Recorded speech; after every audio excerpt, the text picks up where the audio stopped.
Yeah. Yeah, how are you feeling today? Yeah, I feel good. Another long match. Obviously, was a really high level. Both of us played great. I thought that he produced some amazing tennis, especially in the big moments on the big points, and he competed incredibly well as well. And it was just, yeah, I don't know, another long one, but a great contest. So do we need to start calling you like Marathon Man, or?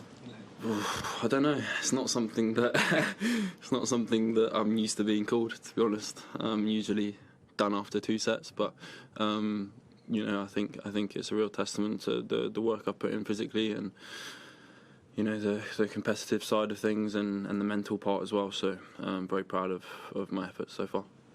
It seemed like you sort of after the third set, it seemed like you stepped it up again the same way you did in the other 2 matches. You got more aggressive. You went after it. Yeah, I mean, I felt like the first set I played some really good level after getting broke the first game, and then the second set, I mean, I didn't feel like I did a lot wrong. The first sort of 4 games, I felt like he just pulling some amazing shots out of the bag, and then third set I was I hit those 2 doubles on those big points, and then I felt like it was time to up my level, and I did that. So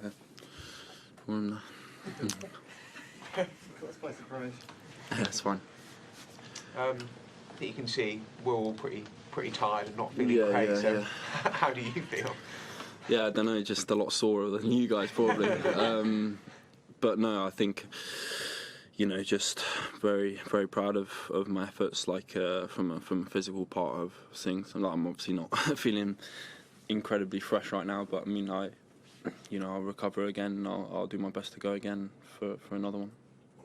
On the court, you said you were kind of surprised yourself, I guess. And normally you say you're not surprised with the things you've done so far.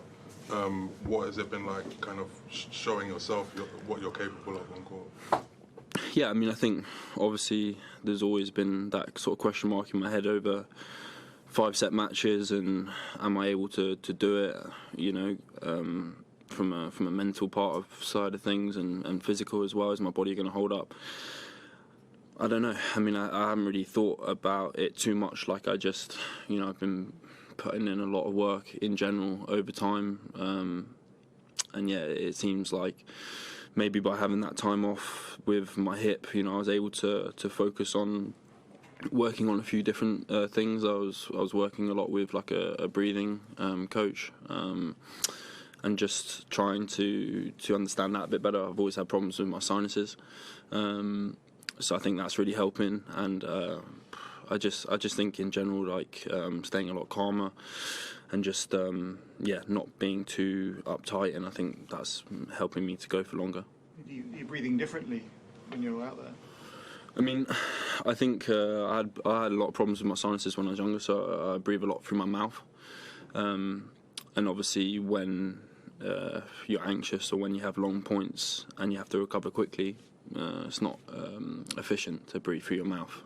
So been trying to reverse what I do and breathe through my nose a lot better and a lot more, and just I think sometimes you don't realise how sort of uptight your body is, especially me, because I've always been someone who likes to try hard, and I think sometimes it's just you got to relax, especially in tennis, because you need to be free to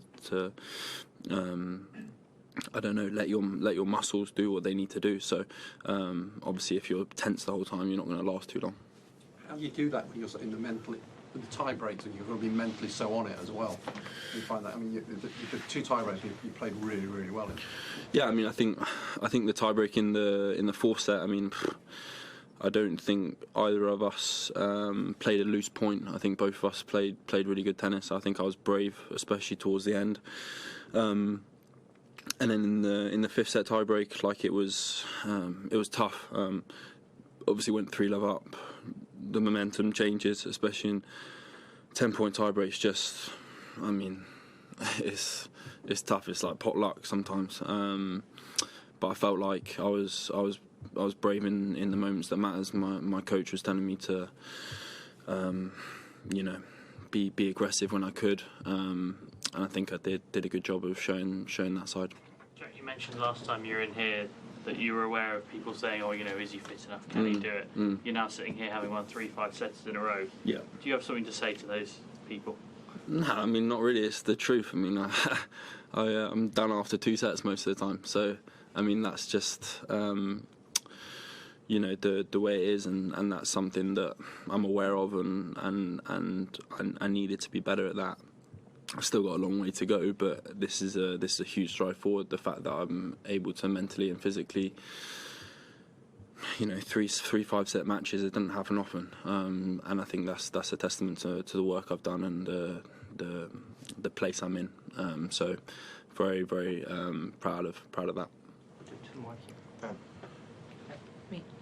Jack, I know you've only just finished this one, but obviously Carlos next. Yeah. What different format, different service, but what can you take from the win over him at Queen's, and what do you think you'll need to do maybe better than you have been doing so far to try and get through that one? Yeah, I mean, I think I don't really want to, you know, the grass obviously is a win, you know, but I think he'd just come off the French Open and, you know, had a bit of time off, and I was just won Stuttgart, and, you know, the grass is a completely different ball game. So we obviously played in Basel, we played in Indian Wells. I was injured there, but I know what to expect from him. He's going to come out with a lot of energy, and obviously he's a special talent, like I've said, and you know, I need to be aggressive. I need to take my chances. You know, against the top players, you get less and less chances to win games and sets and all these sort of things, and I need to be brave in the way I play. But I'm expecting him to come out and, you know that I've played 3-5 setters and know that he's you know, got a battle on his hands, and he's going to have to play good. So it will be a great contest, I'm sure. I was wondering how you pulled up yesterday after a late finish, and also what will tomorrow look like? Sorry, what was that, sir? I wonder how you pulled up after a late finish against Tanasi, Yeah. and then what will tomorrow look like in preparation for Carlo? Yeah, no, I mean, I was tired yesterday. I was definitely sore, but I mean, I recovered the best I could. I tried to sleep a lot. Obviously, sometimes when you're playing these late matches, and you know, sleep schedules. I mean, you guys as well. But I will. Yeah, I'll sleep. I'll make sure I do all the recovery right tomorrow. Make sure I eat a lot, and just, yeah. I mean, the main thing, in all honesty, is just to not think about the tennis at all, and just switch off from it, and try and just relax, and hopefully the body will be okay. But I mean, you know, I'm expecting to be really sore on whenever it is, and we just go again. Thank you. Last one, I was going to say, what do you think of these late night matches? Do you think you should be playing at this time? Is it good for you? Yeah, I mean, we started at 10, you know, so or whenever, 9 o'clock. So I mean, it's my fault for playing long matches, I think. But yeah, I mean, it's part of the sport, and you know, it's pretty cool to be out there and, you know, have loads of people watching and late matches, and you know, I needed a late match after my match with Kokkinakis, so that's fine. Hopefully they put me on late against Alcaraz. Thanks, guys. Thank you. Thank you.